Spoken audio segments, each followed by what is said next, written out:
All right.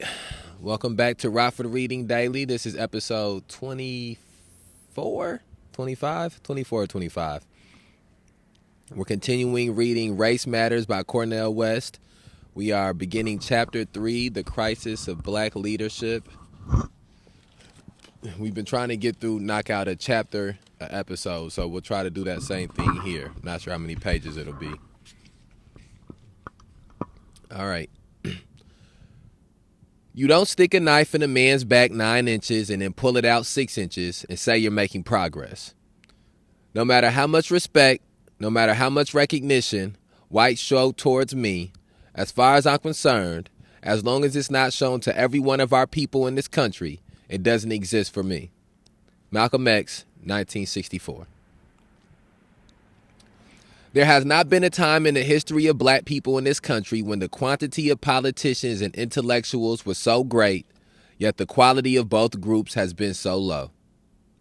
Just when one would have guessed that black America was flexing its political and intellectual muscles, rigor mortis seems to have set in.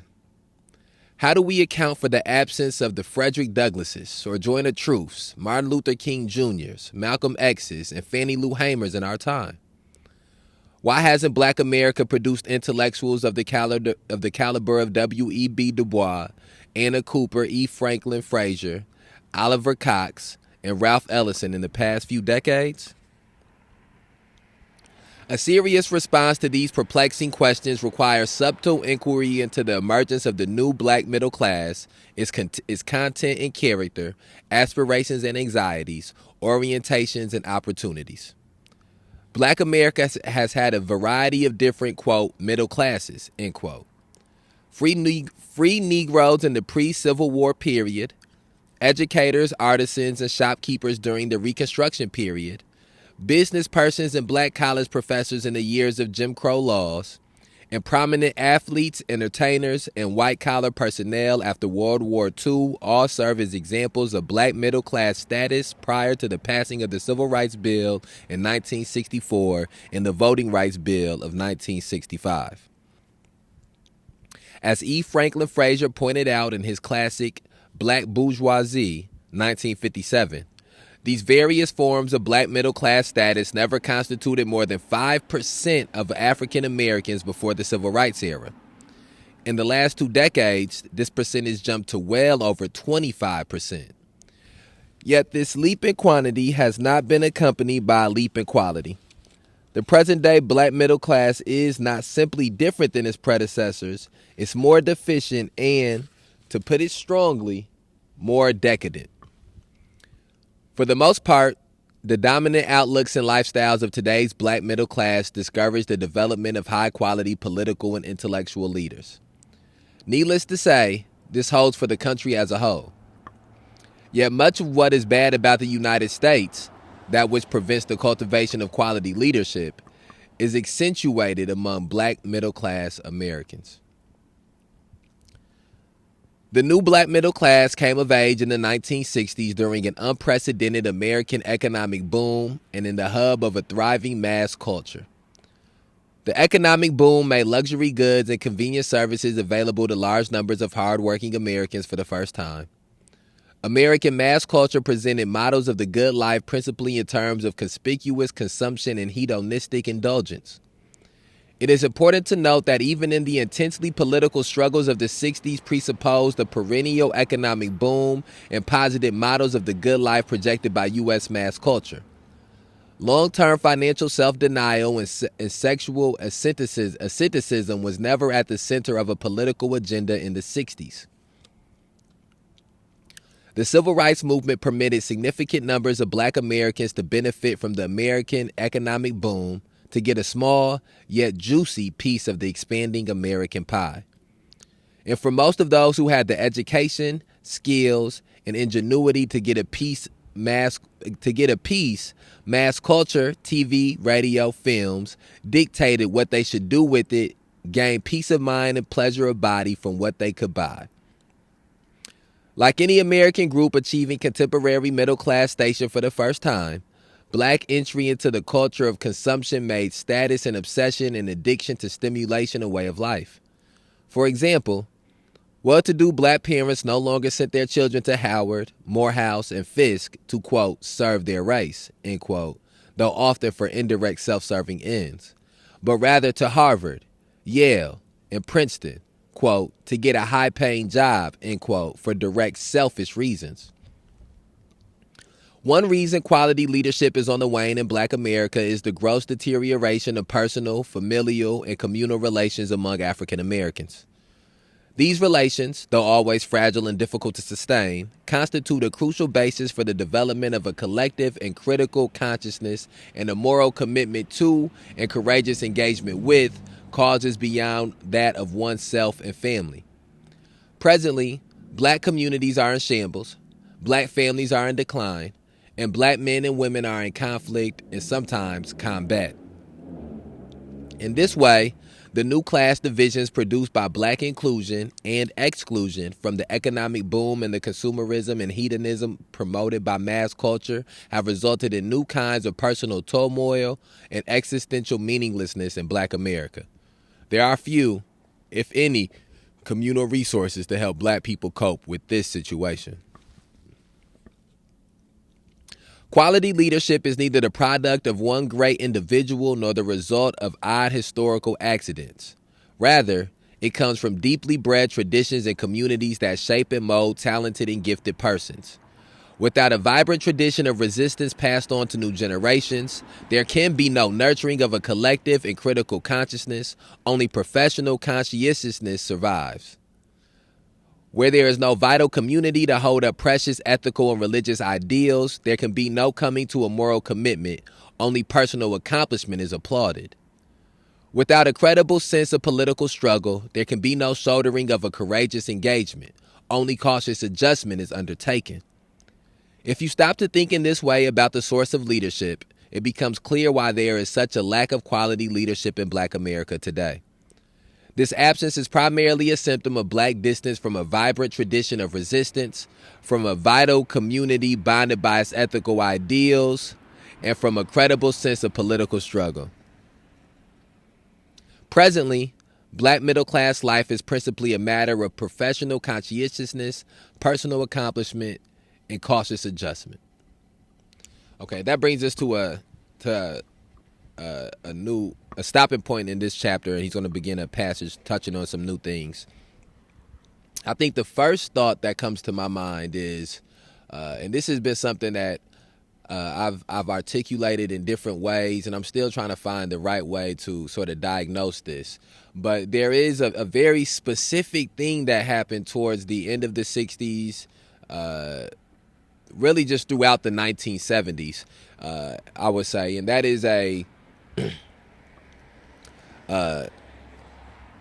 bringing in or bringing into the fold a section of the black community, the black America into the mainstream of America. And it was done with a understanding that without bringing in a certain amount of people into that fold, that the system that was set up as it was currently constituted was going to break. Between the struggle that was going on in the 50s and the struggle that was going on in the 60s, the way in which they were putting down the struggle in the 50s and the 60s with false imprisonments and murders and black people having to flee to other countries, that if that type of repression continued to come down in that manner, that the uprisings that was happening in urban areas more towards the 60s would continue at that pace and increase more in the 70s, that the organizing and mobilizing that was going on in the 60s would continue to increase in the 70s. And so what white America decided to do, what the American government, the American institutions decided to do, was to bring in a certain amount of black people, very small amounts at a time, black people who they could get to change their perspectives once they have been adopted into mainstream society. Black people that they could put on platforms and on pedestals to use not only to pacify the black masses into thinking that things were getting better, but to also comfort the white masses into thinking that black people were okay with where they were at in America, and that this idea and that the issue of the color line no longer existed. And one of the things that happened when, in my opinion, as this was going on, is that the black leaders who were once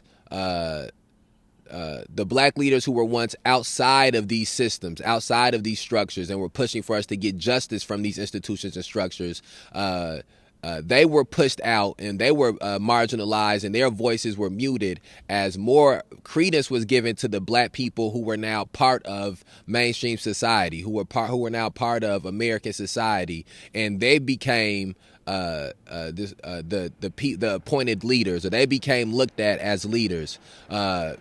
And not because they were chosen by the masses of black people, but because they were chosen by white people to be put in front of the masses of black people. And that was something that had already happened in the, earlier on in American history, but it had not been done with the same type of vigor that it would be done with in the 70s and 80s, as we get mainstream media becomes more with televisions become more relevant, and music becomes more relevant, and and pop culture becomes more embedded with politics.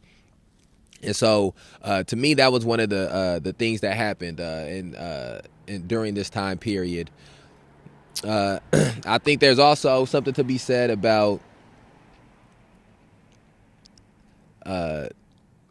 leadership becoming more synonymous with with white American values. It was a time where black leadership was more symbolic to black values, and part of black values were struggling. Part of black values were fighting for liberation, and it wasn't just simply making money and making as much money as you could get, as Cornel West points out, with the reasoning that people were sending their black children to certain schools was to serve the race. And then you can see, as when those black values get pushed to the side for white values or mainstream values, that it becomes about sending black children to the schools where they can be able to make the most money. And that began to be what signified being a leader, not struggling for your people, but how much money you personally can make, and how, and instead of sacrifice being something that was applauded, selfishness became something that was applauded. And so those are just some of my first thoughts from reading through that passage. Black political leadership. Black political leadership reveals the tame and genteel face of the black middle class. The black dress suits with white shirts worn by Malcolm X and Martin Luther King Jr. signified the seriousness of their deep commitment to black freedom, whereas today, the expensive tailored suits of black politicians symbolize their personal success and individual achievement. Malcolm and Martin called for the realization that black people are somebodies with which America has to reckon, whereas black politicians tend to turn our attention to their somebodiness owing to their, quote, making it, end quote, in America. This crude and slightly unfair comparison highlights two distinctive features of black political leaders in the post-civil rights era: the relative lack of authentic anger and the relative absence of genuine humility. What stood out most strikingly about Malcolm X, Martin Luther King Jr., Ella Baker, and Fannie Lou Hamer was that they were almost always visibly upset about the condition of black America. When one saw them speak or heard their voices, they projected on a gut level that the black situation was urgent, in need of immediate attention. One even gets the impression that their own stability and sanity rested on how soon the black predicament could be improved. Malcolm, Martin, Ella, and Fannie were angry about the state of black America, and this anger fueled their boldness and defiance. In stark contrast, most present-day black political leaders appear too hungry for status to be angry, too eager for acceptance to be bold, too self-invested in advancement to be defiant. And when they do drop their mask and try to get mad, usually in the presence of black audiences, their bold rhetoric is more performance than personal, more play acting than heartfelt.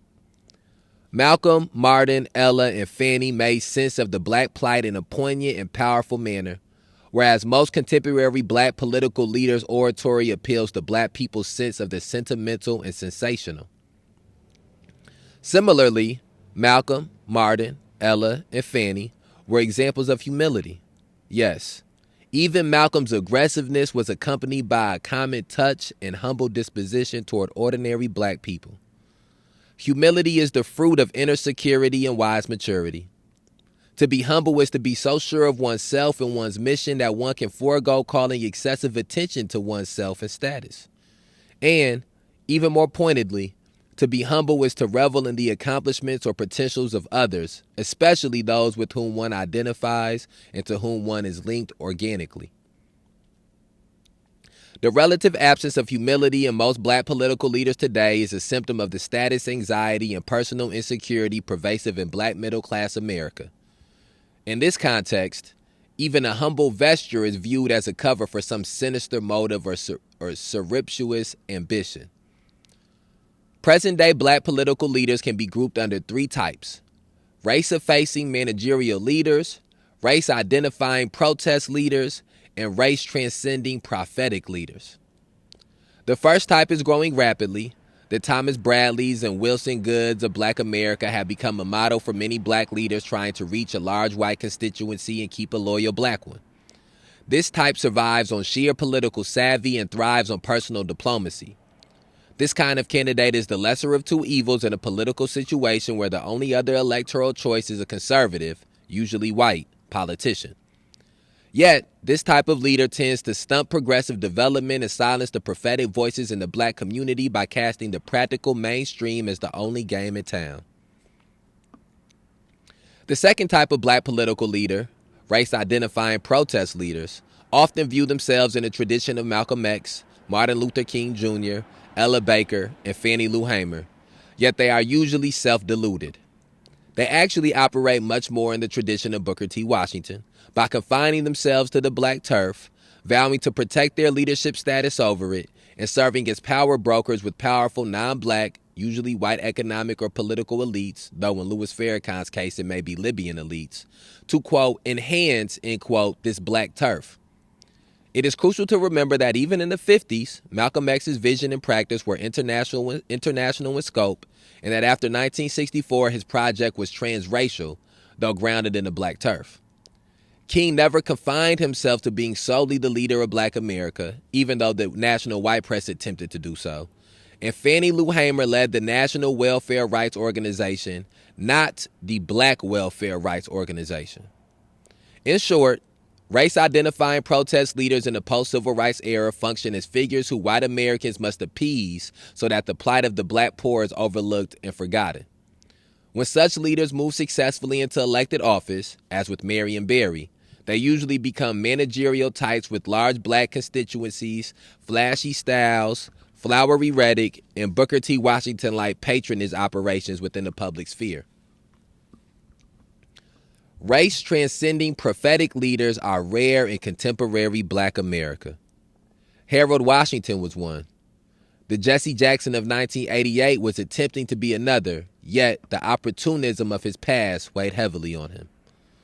To be an elected official and prophetic leader requires personal integrity and political savvy, moral vision and prudential judgment, courageous defiance, and organizational patience. The present generation has yet to produce such a figure. We have neither an Adam Clayton Powell Jr. nor a Ronald DeLumbs. This void sits like a festering sore at the center of the crisis of black leadership, and the predicament of the disadvantaged in the United States and abroad worsens. Okay, that was a lot.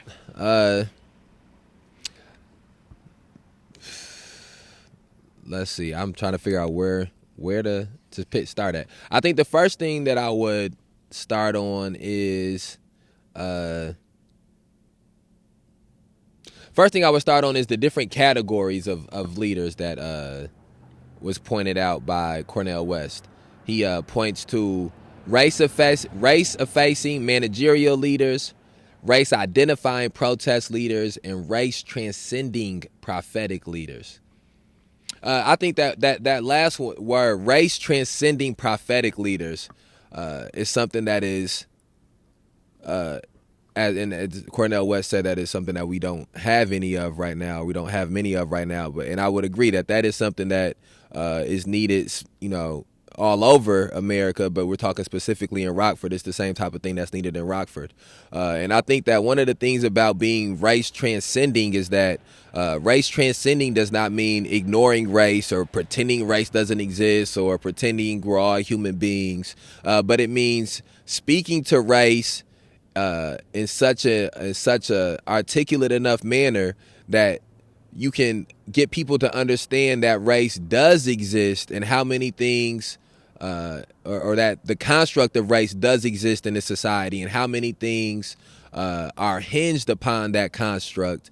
And you also can explain to people how and articulate to people how the racism that is in these institutions and that are part of these constructs, how it doesn't only just damage the lives of people of color, but it also has negative impacts on the lives of white people. It also has negative impacts on the white society, on American society. How the things that negatively impact black people also have implications on indigenous people, and also have implications on poor people, and have implications on immigrants. And I think that is, to me, when I see race transcending prophetic leader, to me that is what I think of.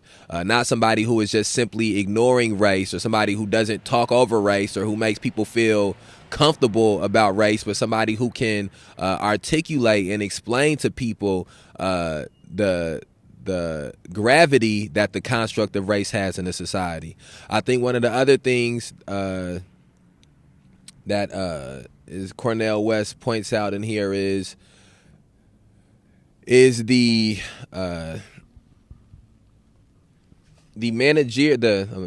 other two types, the race-effacing managerial leaders and the race-identifying protest leaders.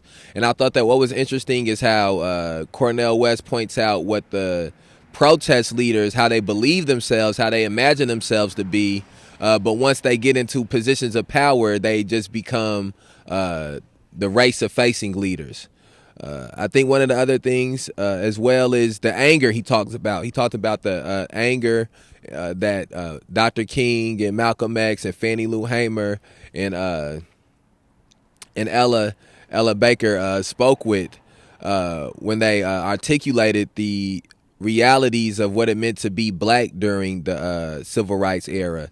And I think that that's one of the things that's missing as well too, is when Barack Obama was in office, one of the common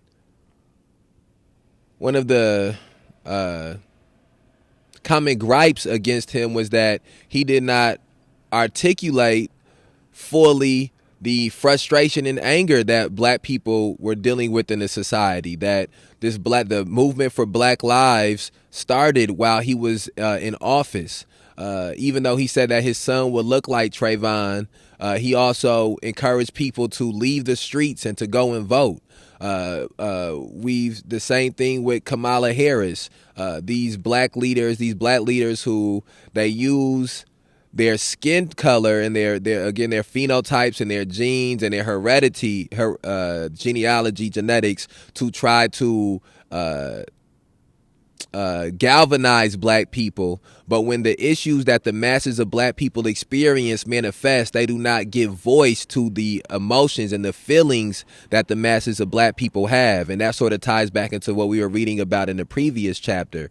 And when we get to the place of challenging black authenticity, I think that one of the reasons that we have an issue with black leadership currently is because of the lack of challenging of black authenticity and a genuine and educated, informed way and having a true dialogue about it. I think that that's what happens is that we have so many black people, whether it be in political offices or it's so many more black people in the middle class now than it used to be, or so many more black people in electoral politics, in the business, private sector than it used to be. But there's so less of there's much less of a dialogue around what it means to be black now. And a lot of that has been done purposefully because these institutions want these people in the middle class and want these people that are in the private sector and being adopted into the mainstream of American society to forego their blackness, to forego what the masses of black people experience. And I think that that's something that we cannot afford to allow to happen. We have to begin to force anybody who is black to understand the implications that the decisions that they have, that they make. Damn, what the hell was that? Like a falling star or something? I don't know what that was. It looked like a plane. It looked like it was a plane falling. Yeah, that shit was crazy. So let me see where we at. Let me see. Yeah, that was crazy. I don't know what that was. It was definitely moving. It was falling quick too. Let's see. We on 25 minutes. How many pages we got left?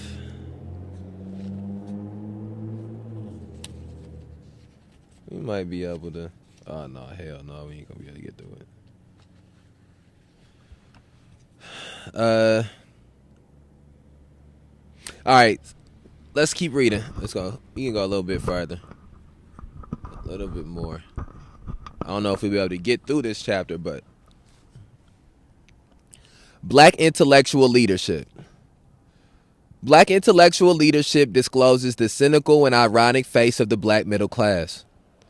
The Victorian three-piece suit with the clock and chain and the vest, worn by W.E.B. Du Bois, not only represented the age that shaped and molded him, it also dignified his sense of intellectual vocation, a sense of rendering service by means of critical intelligence and moral action. The shabby clothing worn by most black intellectuals these days may be seen as symbolizing their utter marginality behind the walls of academia and their sense of importance in the wider world of American culture and politics. For Du Bois, the glorious life of the mind was a highly disciplined way of life and an intensely demanding way of struggle that facilitated transit between his study and the streets. Whereas present-day black scholars tend to be more academians, narrowly confined to specialized disciplines with little sense of the broader life of the mind and hardly any engagement with battle in the streets. Black intellectuals are affected by the same processes as other American intellectuals, such as the professionalization and specialization of knowledge, the bureaucratization of the academy, the proliferation of arcane jargon in the various disciplines, and the marginalization of humanistic studies. Yet the quality of black intellectual work has suffered more so than that of others. There are two basic reasons why. First, the academic system of rewards and status, prestige and influence puts a premium on those few black scholars who imitate the dominant paradigms elevated by fashionable northeastern seaboard institutions of higher learning. If one is fortunate enough to be a, quote, spook who sits by the door, end quote, eavesdrops on the conversations among the prominent and prestigious, and reproduces their jargon in relation to black subject matter, one's academic career is secure. This system not only demoralizes aspiring careerists stuck in the provinces far from the exciting metropolis, it also stifles intellectual creativity, especially among those for whom the dominant paradigms are problematic. Yet the incredible expansion of the academy in the past few decades, including the enormous federal dollars that support both private and public universities and colleges, has made the academy a world in itself and a caretaker of nearly all intellectual talent in American society. Therefore, even the critiques of dominant paradigms in the academy are academic ones. That is, they reposition viewpoints and figures within the context of professional politics inside the academy rather than create linkages between struggles inside and outside of the academy. In this way, the academy failed In this way, the Academy feeds on critiques of its own paradigms. These critiques simultaneously legitimate the Academy, enhancing its self-image as a promoter of objective inquiry and relentless criticism, and empty out the more political and worldly substance of radical critiques. This is especially so for critiques that focus on the way in which paradigms generated in the Academy help authorize the Academy. In this way, radical critiques, including those by black scholars, are usually disarmed. Second, many black scholars deliberately distance themselves so far from the mainstream academy that they have little to sustain them as scholars.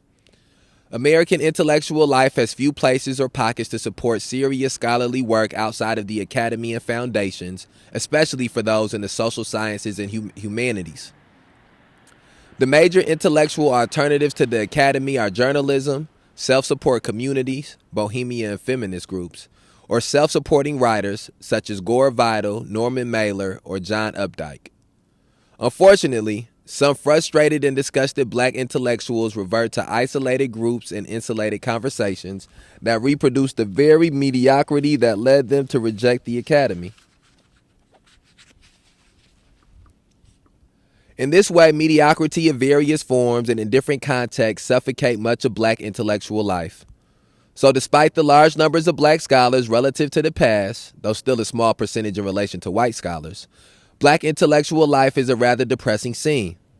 With few periodicals available for cross-disciplinary exchange, few organs that show interest in this situation, and few magazines that focus on analyses of black culture and its relation to American society, infrastructures for black intellectual activity are feeble.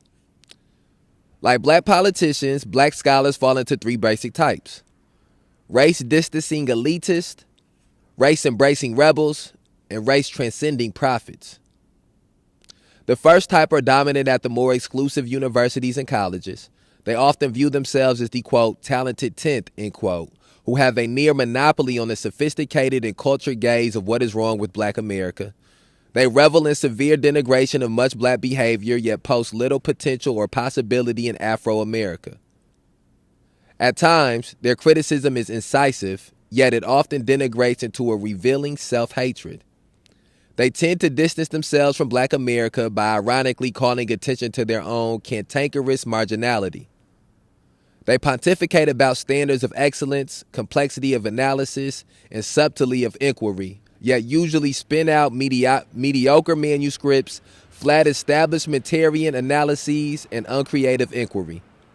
Even so, they prosper, though often at the cost of minimal intellectual respect by their white colleagues in the academy. The mean-spirited writings of a fellow progressive like Adolph Reed Jr. are an example. The second type of black intellectual, the race-embracing rebels, often view themselves in the tradition of W.E.B. Du Bois, yet they are usually wrong. In fact, they fall much more into the tradition of those old stereotypical black college professors who thrived on being, quote, big fish in a little pond, end quote. That is, race-embracing rebels express their resentment of the white academy, including its subtle racism, by reproducing similar hierarchies headed by themselves within a black context. They rightly rebel against the tribal insularity and snobbish civility of the white academy and the first type of black scholars. Yet, unlike Du Bois, their rebellion tends to delimit their literary productivity and sap their intellectual creativity. Hence, rhetoric becomes a substitute for analysis, stimulatory rapping a replacement for serious reading, and uncreative publications an expression of existential catharsis. Much, though not at all, of Afrocentric, though, fits this bill. Much, though not all, of Afrocentric thought fits this bill. Sorry about that. There are a few race-transcending prophets on the current black intellectual scene. James Baldwin was one. He was self-taught and self-styled, hence beholden to no white academic patronage system. He was courageous and prolific, a political intellectual when the engaged leftist Amari Baraka was a petite bourgeois bohemian poet named Leroy Jones, and the former Black Panther Eldridge Cleaver became a right-wing Republican. He was unswerving in his commitment to fusing the life of the mind, including the craft of writing, with the struggle for justice and human dignity, regardless of the fashions of the day or the price he had to pay. With the exception of Toni Morrison, the present generation has yet to produce such a figure. We have neither an Oliver Cox nor a St. Clair Drake. This vacuum continues to aggravate the crisis of black leadership, and the plight of the wretched of the earth deteriorates. I think we're in this one here because we got about 2.5 pages left. It'll take us at least like 10-15 minutes and another 5 minutes to talk. I don't want this to run to an hour. I know we're a little bit over 30 minutes now. And again, one of the things that stands out is the 3 categories that Cornel West puts black intellectuals in. The categories are very similar to the ones that he put the black politicians in. Was it politicians? Let me see. What was the specific words he used? Political leaders, yeah. Present day black political leaders. So he had grouped the present day black political leaders. He does the same thing here for the present day black scholars in race distancing elitists, race embracing rebels, and race transcending prophets. And again, he talks about the lack of us having race transcending prophets in the intellectual category. And he gives some of the same reasonings as we didn't have race transcending leaders in the black political leader category. So we got about 2 more pages left in this specific chapter. So the next episode will pick up with the ending of this chapter. Want to ask people to please go and listen to previous episodes of Rockford Reading Daily. If there's more episodes out by the time you listen to this, go listen to future episodes or the other episodes that come after this one. Share this on any platform that you are listening to it on. Remember, on Tuesdays and Thursdays, the Social Construct of Leslie podcast will be released, and every day we put out these Rockford Reading Daily podcasts to present the opportunity to everyone every day to begin on their journey to struggle against police terrorism, mass incarceration, and racial injustice, and to also present the opportunity every day for people to further their journey to struggle against police terrorism, mass incarceration, and racial injustice. Subscribe to us on YouTube. Man, at some point these episodes will be on YouTube and Facebook. So subscribe to us on YouTube, follow us on Facebook, follow us on Instagram, like us on Twitter. We outside.